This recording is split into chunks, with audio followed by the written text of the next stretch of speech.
ಓಂ ಶ್ರೀ ಗುರುಭ್ಯೋ ನಮಃ. ಫ್ರೆಂಡ್ಸ್, ಎಲ್ಲರಿಗೂ ನಮಸ್ಕಾರ. ಪ್ರೀತಿಯ ವೃಷಭ ರಾಶಿಯ ಬಂಧು ಮಿತ್ರರೇ,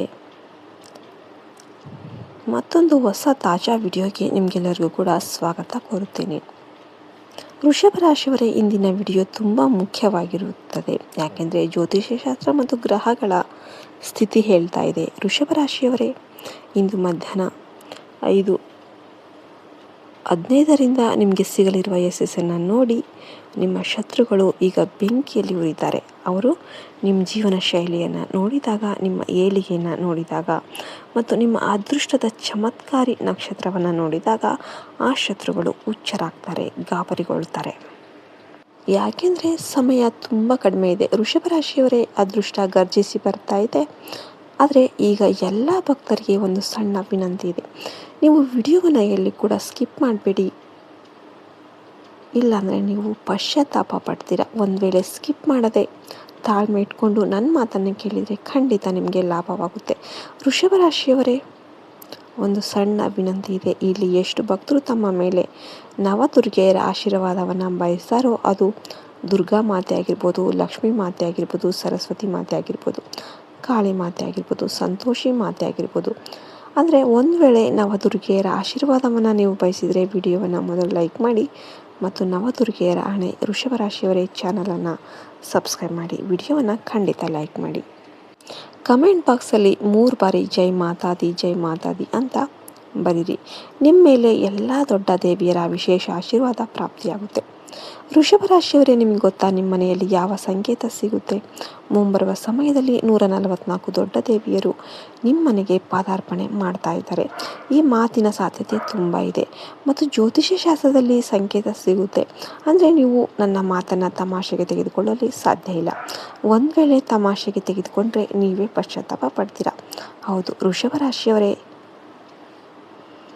ನೀವು ಇನ್ನೂವರೆಗೂ ನಮ್ಮ ಚಾನಲ್ ಸಬ್ಸ್ಕ್ರೈಬ್ ಮಾಡಿಲ್ಲ ಅಂದರೆ ಸಬ್ಸ್ಕ್ರೈಬ್ ಮಾಡಿ, ವಿಡಿಯೋಗೆ ಒಂದು ಲೈಕ್ ಕೊಡಿ. ಜ್ಯೋತಿಷ್ಯ ಶಾಸ್ತ್ರ ಸಂಕೇತ ಹೇಳುತ್ತೆ, ಈಗಾಗಲೇ ಸಮಯ ಪ್ರಾರಂಭವಾಗಿದೆ. ಎಲ್ಲಿ ನಿಮ್ಮ ಕಠಿಣ ಪರಿಶ್ರಮ ಫಲ ನೀಡುತ್ತೆ. ನೆನಪಿಡಿ, ಕಳೆದ ಸಮಯದಲ್ಲಿ ನೀವು ಎಷ್ಟು ಶ್ರಮ ಪಟ್ಟಿದ್ದೀರಿ, ಎಷ್ಟು ನಿರೀಕ್ಷೆ ಇಟ್ಕೊಂಡಿದ್ದೀರಿ, ನಿಮಗೆ ಎಷ್ಟು ಭರವಸೆ ಇತ್ತು ಅಂದರೆ ನನ್ನ ಅದೃಷ್ಟ ಒಳೆಯುತ್ತೆ, ಇರುವ ಸಾಲವೆಲ್ಲ ಕೇವಲ 2-3 ತಿಂಗಳಲ್ಲಿ ಪೂರ್ತಿಯಾಗಿ ಮುಗಿಸ್ತೀನಿ, ನನ್ನ ಬಳಿ ತುಂಬ ಹಣ ಬರಲಿದೆ. ನೀವು ತುಂಬ ಖುಷಿಯಾಗಿದ್ದೀರಿ ಮತ್ತು ಸಂತೋಷದಿಂದ ನಿಮ್ಮ ಕ್ಷೇತ್ರದಲ್ಲಿ ಮನಸ್ಸಿಟ್ಟು ಕೆಲಸ ಮಾಡ್ತಿದ್ದೀರಿ. ಆದರೆ ಅದೇ ಸಮಯದಲ್ಲಿ ನಿಮ್ಮ ಜೀವನದಲ್ಲಿ ಕೆಟ್ಟ ಕಾಲ ಶುರುವಾಗಿತ್ತು. ಅಂದರೆ ನೀವು ಯೋಚನೆ ಮಾಡ್ತಿರ್ತೀರಿ, ಈಗ ನನಗೆ ಆರಾಮ್ ಸಿಗುತ್ತೆ, ಈಗ ನನ್ನ ಕನಸುಗಳು ನನಸಾಗುತ್ತೆ. ಆದರೆ ಅಲ್ಲಿಯೇ ನೀವು ತುಂಬ ಹೆಚ್ಚು ನಷ್ಟವನ್ನು ಅನುಭವಿಸಬೇಕಾಯಿತು. ಇಲ್ಲಿವರೆಗೆ ನಿಮಗೆ ನಂಬಿಕೆನೇ ಇರಲಿಲ್ಲ ಮತ್ತು ನೀವು ಚೇತರಿಸಿಕೊಳ್ತಾ ಇದ್ದೀರಿ. ಆದರೆ ಎಲ್ಲವನ್ನ ಭಗವಂತನೇ ಮಾಡ್ತಾನೆ. ಮತ್ತು ನೆನಪಿಡಿ, ಬ್ರಹ್ಮಾಂಡ ಮತ್ತು ದೇವತೆಗಳು ಏನೇ ಮಾಡಿದರೂ ನಮ್ಮ ಒಳ್ಳೆಯದಕ್ಕಾಗಿಯೇ ಮಾಡ್ತಾರೆ. ಮುಂಬರುವ ಸಮಯದಲ್ಲಿ ನಿಮ್ಮ ಮನೆಯಲ್ಲಿ ಒಟ್ಟಿಗೆ ಬಹಳ ದೊಡ್ಡ ದೇವತೆಗಳು ಪಾದಾರ್ಪಣೆ ಮಾಡ್ತಾರೆ. ಅಂತಹ ಸಂಕೇತ ಸಿಗಲಿದೆ ಮತ್ತು ಇವೇ ದೇವತೆಗಳ ಆಶೀರ್ವಾದದಿಂದ, ಗ್ರಹಗಳ ಪ್ರಭಾವದಿಂದ ಈಗ ನಿಮ್ಮ ಶ್ರಮ ಫಲ ನೀಡಲಿದೆ ಮತ್ತು ಸಮಯ ಕೂಡ ತುಂಬ ಕಡಿಮೆ ಇದೆ. ಹೌದು ಫ್ರೆಂಡ್ಸ್, ನೀವು ಮೌನವಾಗಿ ಹೋರಾಟ ಮಾಡಿದ್ದೀರಿ. ನಿಮ್ಮ ಹೋರಾಟವನ್ನು ಯಾರೂ ನೋಡಲಿಲ್ಲ, ಆದರೆ ಜನ ತಮಾಷೆ ತುಂಬ ಮಾಡಿದರು. ನಿಮ್ಮ ಸಾಮರ್ಥ್ಯವನ್ನು ತುಂಬ ಕಡಿಮೆ ಅಂದಾಜು ಮಾಡಿದರು. ಆದರೆ ಈಗ ಅದೇ ಜನ ನಿಮ್ಮ ಅದೃಷ್ಟವನ್ನು ನೋಡಿ ಆಶ್ಚರ್ಯಚಕಿತರಾಗ್ತಾರೆ. ಯಾರು ನಿಮ್ಮ ಶ್ರಮವನ್ನು ನೋಡಿ ತಮಾಷೆ ಮಾಡ್ತಿದ್ದಾರೋ ಅದೇ ಜನ ಈಗ ದಂಗ ಆಗ್ತಾರೆ ಮತ್ತು ನೀವು ಯಶಸ್ಸಿನ ಶಿಖರವನ್ನು ತಲುಪ್ತೀರಾ. ಹೌದು ವೃಷಭ ರಾಶಿಯವರೇ, ಎಲ್ಲ ಜನರು ಆಶ್ಚರ್ಯಪಡ್ತಾರೆ ನಿಮ್ಮ ಯಶಸ್ಸನ್ನು ನೋಡಿ. ಎಲ್ಲರ ಕಣ್ಣುಗಳು ಅಗಲವಾಗುತ್ತೆ. ಯಾರು ನಿಮ್ಮ ಬಗ್ಗೆ ಕೆಟ್ಟದಾಗಿ ಮಾತನಾಡ್ತಾ ಇದ್ರೋ ಆ ಜನ ಮೊದಲು ಪಶ್ಚಾತ್ತಾಪ ಪಡ್ತಾರೆ. ಹೌದು, ನಿಮ್ಮ ಮನೆಯಲ್ಲಿ ಸಕಾರಾತ್ಮಕ ಶಕ್ತಿಯ ಪ್ರವೇಶ ಆಗ್ತಾ ಇದೆ. ಯಾಕೆಂದರೆ 144 ದೊಡ್ಡ ದೇವಿಯರ ಕೃಪೆ ನಿಮ್ಮ ಮೇಲೆ ಆಗ್ತಾ ಇದೆ. ಈ ಸಂಕೇತ ತುಂಬ ಅಪರೂಪವೆಂದು ಪರಿಗಣಿಸಲಾಗಿದೆ ಮತ್ತು ತುಂಬ ವರ್ಷಗಳ ನಂತರ, ಅಂದರೆ 81 ವರ್ಷಗಳ ನಂತರ ವೃಷಭ ರಾಶಿಯವರ ಜೀವನದಲ್ಲಿ ಈ ರೀತಿಯ ಘಟನೆಗಳು ನಡೆಯಲಿವೆ. ಹಾಗಾಗಿ ನೀವು ಹೇಳಬಹುದು, ಭಗವಂತನ ಯಾವುದೋ ಒಂದು ಕೃಪೆ ನಿಮ್ಮ ಮೇಲೆ ಇದೆ. ಯಾಕೆಂದರೆ ಈಗ ನಿಮಗೆ ಎಲ್ಲವೂ ಸುಲಭ ಎನಿಸ್ತಾ ಇದೆ. ಯಾವ ಕ್ಷೇತ್ರದಲ್ಲಿ ನೀವು ಶ್ರಮ ಪಡ್ತಿದ್ದೀರೋ ಅದರಲ್ಲಿ ನಿಮಗೆ ತುಂಬ ಯಶಸ್ಸು ಸಿಗುತ್ತೆ ಮತ್ತು ನಿಮ್ಮ ಕೆಲಸವೇ ಮಾತನಾಡುತ್ತೆ, ನೀವು ಅಲ್ಲ. ನಿಮ್ಮ ಕೆಲಸನೇ ಎಲ್ಲರಿಗೂ ಉತ್ತರ ನೀಡಲಿದೆ. ಹೌದು ವೃಷಭ ರಾಶಿಯವರೇ, ಮನೆಯಲ್ಲಿ ಹಠಾತ್ತನೆ ಶುಭ ಸಮಾಚಾರ ಬರಲಿದೆ. ಧನ ಲಾಭದ ಯೋಗ ಕೂಡ ಆಗ್ತಾ ಇದೆ ಮತ್ತು ಬಹಳ ಧನ ಲಾಭದ ಯೋಗ ಕೂಡ ಆಗ್ತಾ ಇದೆ. ಬಹಳ ಸಮಯದಿಂದ ನಿಂತಿದ್ದ ಕೆಲಸ ಕೂಡ ವೇಗವಾಗಿ ಪೂರ್ಣಗೊಳ್ಳುತ್ತೆ. ನೀವು ಕನಸಲ್ಲಿ ಕೂಡ ಯೋಚನೆ ಮಾಡದ ಅಂಥದ್ದು ನಿಮಗೆ ಸಿಗುತ್ತೆ. ಇಲ್ಲಿಯವರೆಗೆ ಗೌರವ ತುಂಬ ಹೆಚ್ಚು ಸಿಗುತ್ತೆ. ಸುಖ ಮತ್ತು ಸ್ಥಿರತೆ ಎಲ್ಲವೂ ಈಗ ನಿಮ್ಮ ಜೀವನದಲ್ಲಿ ಬರಲಿದೆ. ಹಾಗಾಗಿ ಒಂದು ವೇಳೆ ನೀವು ವೃಷಭ ರಾಶಿಯ ಜಾತಕದವರಾಗಿದ್ದರೆ ಖುಷಿಯನ್ನು ಆಚರಿಸೋದಕ್ಕೆ ರೆಡಿಯಾಗಿ. ಸಮಾಜದಲ್ಲಿ ನಿಮ್ಮ ಗೌರವ ಹೆಚ್ಚಾಗುತ್ತೆ ಮತ್ತು ದೇವತೆಗಳ ಆಶೀರ್ವಾದದಿಂದ ನಿಮಗೆ ಸುಖ ಸಿಗುತ್ತೆ. ಇದ್ರ ಜೊತೆಗೆ ನಿಮ್ಮ ಜೀವನದಲ್ಲಿ ಇರುವ ಸುಖ ಸ್ಥಿರತೆ ಬಹಳ ಸಮಯದವರೆಗೆ ಇರುತ್ತೆ. ಈ ಬಾರಿ ನೀವು ಯಾವುದೇ ತಪ್ಪು ಮಾಡೋದಿಲ್ಲ, ಬದಲಾಗಿ ಸುಧಾರಿಸ್ತೀರಾ ಮತ್ತು ಸುಧಾರಿಸುವವರ ಮೇಲೆ ದೇವಿ ಮಾತೆ ಯಾವಾಗಲೂ ದಯೆ ತೋರ್ತಾಳೆ ಮತ್ತು ಜನರು ಸಂತೋಷ ಪಡ್ತಾರೆ. ನೆನಪಿಡಿ, ಯಾರು ನಿಮ್ಮ ಶತ್ರುಗಳು ಈಗ ಶತ್ರುಗಳ ಕತೆ ಮುಗಿಯುತ್ತೆ. ಯಾಕೆಂದರೆ ಅದೃಷ್ಟನೇ ಜೊತೆ ನೀಡಿದಾಗ ವಿರೋಧ ಮಾಡುವ ಶಕ್ತಿ ಕೂಡ ದುರ್ಬಲವಾಗುತ್ತೆ. ಎಷ್ಟು ಜನರು ನಿಮ್ಮನ್ನು ವಿರೋಧಿಸ್ತಾ ಇದ್ದಾರೋ, ಎಷ್ಟು ಜನರು ನಿಮ್ಮ ಬಗ್ಗೆ ಕೆಟ್ಟದಾಗಿ ಮಾತನಾಡ್ತಾ ಇದ್ದಾರೋ ಆ ಜನ ಈಗ ಕೇವಲ ಪಶ್ಚಾತ್ತಾಪ ಪಡ್ತಾರೆ ಮತ್ತು ನೀವು ಯಶಸ್ಸಿನ ಶಿಖರವನ್ನು ತಲುಪ್ತೀರಾ. ಆದರೆ ನೀವು ಅವಸರ ಮಾಡಬಾರ್ದು, ಕೋಪ ಮಾಡಬಾರ್ದು, ಸಮಸ್ಯೆಗಳನ್ನು ನಿಧಾನವಾಗಿ ಪರಿಹರಿಸಬೇಕು. ಮತ್ತು ಎಷ್ಟು ನಿಮ್ಮ ವಿರೋಧಿಗಳಿದ್ರೂ ನೀವು ನೇರವಾಗಿ ಅವರ ಬಾಯಿಗೆ ಉತ್ತರ ಕೊಡಬಾರ್ದು. ಬದಲಾಗಿ ಅವರ ದೂರನ್ನು ನೀವು ಭಗವಾನ್ ಬಜರಂಗಬಲಿಯ ಮುಂದೆ ಹೇಳ್ಬಹುದು ಮತ್ತು ಬಜರಂಗಬಲಿ ಕೊಡುವ ಶಿಕ್ಷೆಯನ್ನು ಇಡೀ ಪ್ರಪಂಚ ನೆನ್ಪಿಡುತ್ತೆ. ಯಾಕೆಂದರೆ ಹನುಮಾನ್ಜಿಗೆ ಭೂತ, ಪಿಶಾಚಿ, ದಾನವ, ರಾಕ್ಷಸ ಎಲ್ಲರೂ ಕೂಡ ಹೆದರ್ತಾರೆ. ಮತ್ತು ಒಂದು ವೇಳೆ ನೀವು ಹನುಮಾನ್ಜಿಗೆ ಅವರ ದೂರು ಹೇಳಿದರೆ ನೆನ್ಪಿಡಿ, ಹನುಮಾನ್ಜಿಯೇ ಪರಮ ಪಿತ, ಪರಮ ಶಿವ. ಅವರು ನಿಮ್ಮನ್ನು ರಕ್ಷಣೆ ಮಾಡ್ತಾರೆ. ನೀವು ಮೊದಲು ನಿಮ್ಮ ಪೋಷಕರನ್ನು ಗೌರವಿಸಿ, ತಂದೆ ತಾಯಿಯ ಮಾತು ಕೇಳಿ, ಬೆಳಿಗ್ಗೆ ಎದ್ದು ದೇವಿ ಮಾತೆಯನ್ನು ಸ್ಮರಿಸಿ ಮತ್ತು ನಿಮ್ಮ ಗುರಿಯ ಮೇಲೆ ಗಮನ ಕೊಡಿ. ಯಾಕೆಂದರೆ ಆಗಲೇ ನಿಮ್ಮ ಸಾಲಗಳು ಮುಗಿಯುತ್ತೆ ಮತ್ತು ನಿಮ್ಮ ಕನಸುಗಳು ನಿಜವಾಗುತ್ತೆ. ಸಮಯ ನಿಮ್ಮದು ಸ್ನೇಹಿತರೆ. ಅದೃಷ್ಟ ಕೂಡ ನಿಮ್ಮದೇ ಮತ್ತು ಗೆಲುವು ಕೂಡ ನಿಮ್ಮದೇ ಆಗಿರುತ್ತೆ ಮತ್ತು ಖುಷಿ ಕೂಡ ನೀವು ಇರ್ತೀರಾ ಮತ್ತು ನಿಮ್ಮ ಹೆಸರೇ ಆಗುತ್ತೆ. ಎಲ್ಲವೂ ನಿಮ್ಮದಾಗುತ್ತೆ. ಆದ್ದರಿಂದ ನೀವು ಮಾಡಬೇಕು ನೋಡಿ. ಭಗವಂತ ಅವಕಾಶ ಕೊಡ್ತಾನೆ, ದಾರಿ ತೆರೀತಾನೆ, ಆದರೆ ಆ ದಾರಿಯಲ್ಲಿ ನಡೆಯುವುದು ನಾವೇ ಆಗಿರ್ತೀವಿ. ಹಾಗಾಗಿ ಈ ಸಮಯದಲ್ಲಿ ನೀವು ಸ್ವತಃ ಆ ದಾರಿಯಲ್ಲಿ ನಡಿಬೇಕು.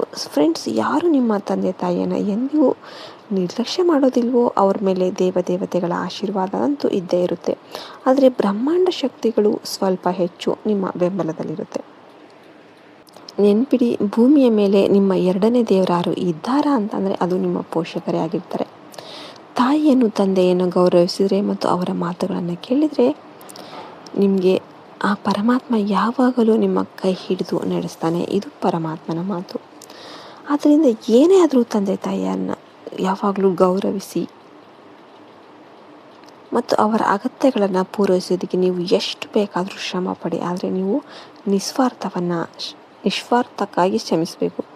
ನಿಮಗೆ ಅಷ್ಟೊಂದು ಆಸೆ ಇಲ್ಲ, ನೀವು ತುಂಬ ಸರಳ ವ್ಯಕ್ತಿ ಮತ್ತು ಇತರರಿಗಾಗಿ ಜೀವನ ಬದುಕೋದಕ್ಕೆ ಬಯಸ್ತೀರಾ, ನಿಮಗಾಗಿ ಅಲ್ಲ. ನೀವು ಯಾವಾಗಲೂ ಪಾಸಿಟಿವ್ ಆಗಿ ಯೋಚನೆ ಮಾಡಿ. ವೃಷಭ ರಾಶಿಯವರೇ, ಇದ್ರ ಜೊತೆಗೆ ನಾನು ನಿಮಗೆ ಹೇಳಲು ಬಯಸ್ತೇನೆ, ಇಂದು ಯಾವುದೇ ಹಳೆಯ ಮನಸ್ತಾಪ ಕೂಡ ದೂರ ಆಗಬಹುದು ಮತ್ತು ಸಂಬಂಧಗಳಲ್ಲಿ ಮತ್ತೆ ಮಾಧುರ್ಯ ಅನ್ನೋದು ಬರುತ್ತೆ. ಯಾವುದೇ ಆಧ್ಯಾತ್ಮಿಕ ಚಟುವಟಿಕೆಗಳಲ್ಲಿ ಖಂಡಿತ ಕಳೆಯಿರಿ ಮತ್ತು ಪೋಷಕರ ಕರ್ತವ್ಯ ಏನಂದರೆ ತಮ್ಮ ಮಕ್ಕಳ ಚಟುವಟಿಕೆಗಳ ಮೇಲೆ ನಿಗಾ ಇಡಿ. ವ್ಯವಹಾರಕ್ಕೆ ಸಂಬಂಧಿಸಿದ ವಿಷಯಗಳಲ್ಲಿ ಅಜಾಗರೂಕತೆಯಿಂದ ಸ್ವಲ್ಪ ನಷ್ಟ ಆಗ್ಬೋದು, ಆದ್ದರಿಂದ ಎಚ್ಚರಿಕೆ ವಹಿಸಿ.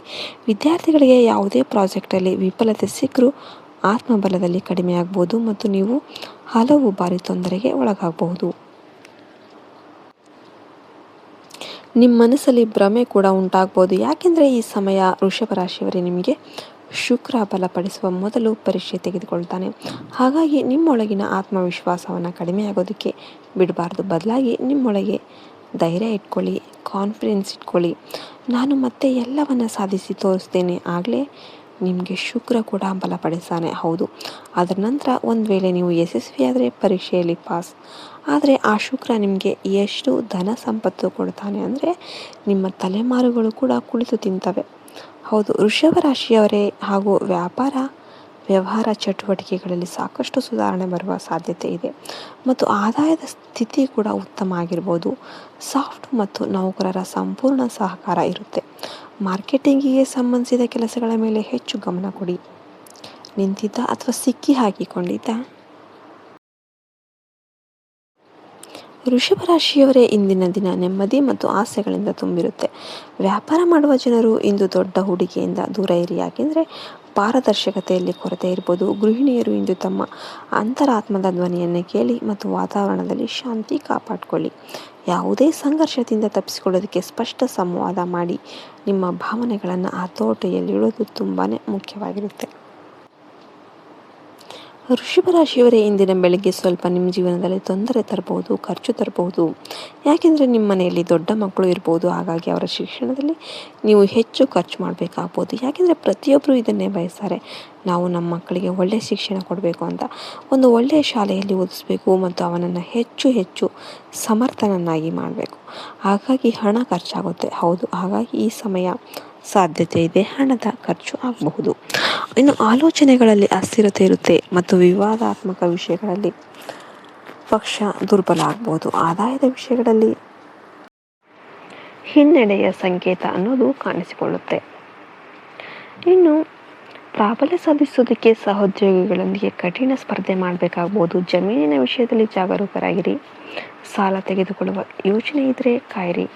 ಸಂಘಟನೆಯಲ್ಲಿ ಸ್ಥಿತಿ ದುರ್ಬಲ ಆಗ್ಬೋದು. ಆರ್ಥಿಕ ವಿಷಯಗಳಲ್ಲಿ ಸ್ವಯಂ ಮೇಲೆ ಭರವಸೆ ಇಡಿ ಹಾಗೂ ವ್ಯವಹಾರದಲ್ಲಿ ಮಿಶ್ರ ಸಮಯ ಇರುತ್ತೆ. ನೌಕರಿಯಲ್ಲಿ ಅಸಂತುಷ್ಟಿ ಅಂದರೆ ಅಧಿಕಾರಿ ತೊಂದರೆ ಕೊಡಬಹುದು. ಪ್ರೀತಿಯಲ್ಲಿ ಕಠೋರವಾಗಿ ಮಾತನಾಡಬೇಡಿ.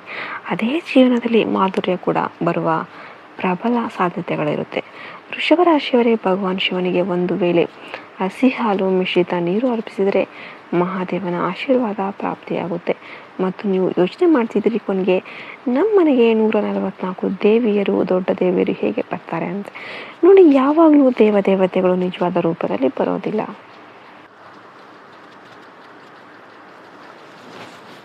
ಯಾಕೆಂದರೆ ನಾವು ಅವರ ತಾಪವನ್ನು ಸಹಿಸೋದಕ್ಕೆ ಆಗೋದಿಲ್ಲ. ಹಾಗಾಗಿ ಅವರು ರೂಪ ಬದಲಿಸಿ ಬರ್ತಾರೆ.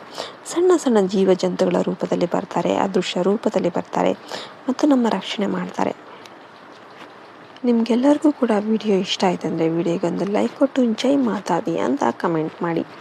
ಜೈ ಹಿಂದ್, ಜೈ ಭಾರತ್ ಮಾತೆ. ಹರಿ ಓಂ ತತ್ಸತ್. ಸರ್ವೇ ಜನೋ ಸುಖಿನೋ ಭವಂತು.